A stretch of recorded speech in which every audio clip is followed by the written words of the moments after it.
We're going to move on to kind of wrap up with a fun, slight game, we're going to call it. We're going to go for 3 shock moves that we expect to happen by the end of the January transfer window. Now, to caveat this, none of us have discussed the moves. We don't know which players we're going to go for. Paul, I want to start with you. Who are your 3 names that you expect to see move? I just said, Lewis, it's not expect to happen, is it? It's potentially. Yeah, potentially could happen. Sorry. Shock deals that potentially could happen, because my deals are probably, I don't expect them to happen necessarily. You'll find out shortly. Go on, Paul. You can kick us off.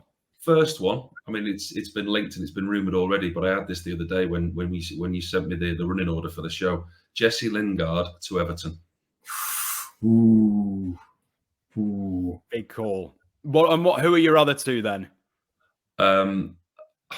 Ole Watkins to Arsenal. Wow. Okay. I like it. How much are they paying for him, Paul? You said they've got to be a bit left field. You said you got like unlikely, potential, what clubs need, but unlikely. Listen, he's tipping 100 million, isn't he? I mean, if they go in January, if Villa won't sell. I mean, anyone comes knocking for Ole Watkins now, it would have to be absolutely astronomical, wouldn't it? But that's one. And the other one was Conor Gallagher to Spurs. Yeah, like it. Tottenham fans would like that as well. Go on, Wayne. You give us your 3. Then we've heard from Paul. Okay, mine are probably slightly wilder than Paul's because I think there's a tinge of realism to Paul's. So my first one is Kylian Mbappe to Liverpool, to be done by the 1st of February. Kylian Mbappe's mum is a big fan of Liverpool. She very much runs Kylian's sort of football career. She represents him and is a big influence. Although, I mean, my mum's a Leeds fan doesn't mean I'm going to play for Leeds, but nonetheless, she has a big say. She really likes Liverpool. Mbappe has previously said if he was to join any Premier League club, it could be Liverpool. Liverpool are very much going to be in need of a superstar forward in the summer when their current superstar forward leaves, and Mbappe, I would say, is just about good enough to get into this Liverpool team. And the numbers make it slightly unrealistic because he would want £1 million a week, and Fenway Sports Group are very much unlikely to pay that. But nonetheless, can I say stranger things have happened in football? I'm not sure if they have. Paul probably. In the summer, though. If Mohamed Salah leaves in the summer and they've got that finance, that's not as silly as it sounds at the end of the season. Yeah. No. Okay. And Wayne, what about the other 2? Not a done deal though, Lewis. Okay, I must stress that. And what were your other 2? Is that your big one? Are you going? You're a 1 and well, my second one's also slightly wild, but could happen. It's Jamie Vardy to join Rangers. So Jamie Vardy's obviously, he's nearly as old as Paul and I would say, slightly quicker than us both, but still knows where the back of the net is. Rangers are in the market for another forward. They've just signed Fabio Silva, obviously from Wolves, who's earning nearly £80,000 a week. Wolves are paying a lot of those wages.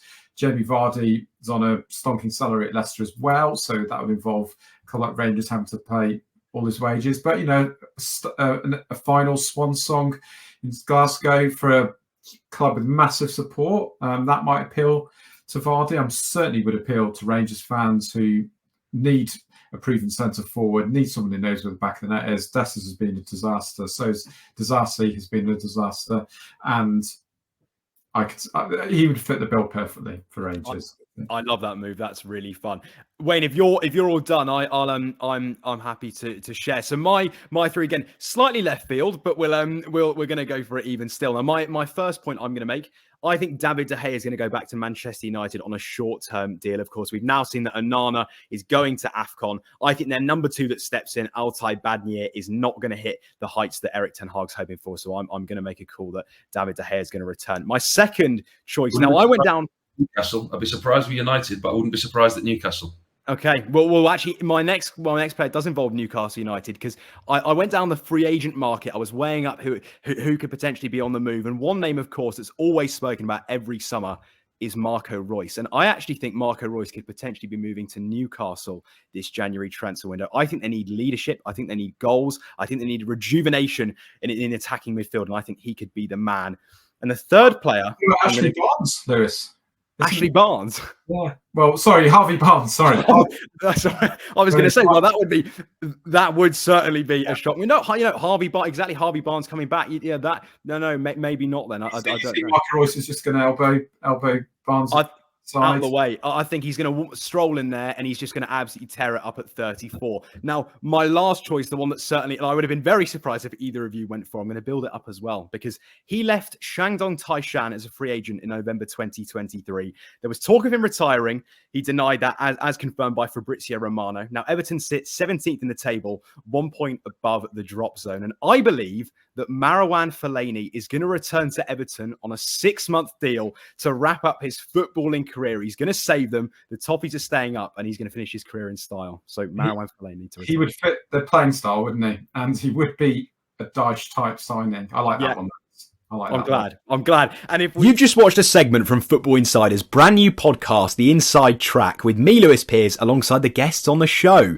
Thanks very much for tuning in. Please do give the video a like, comment your thoughts on the topic, and feel free to share on your social media pages. If you want to listen to the full podcast episode, click the link in the description below. Keep your eyes peeled for plenty more content and exclusives here on The Inside Track.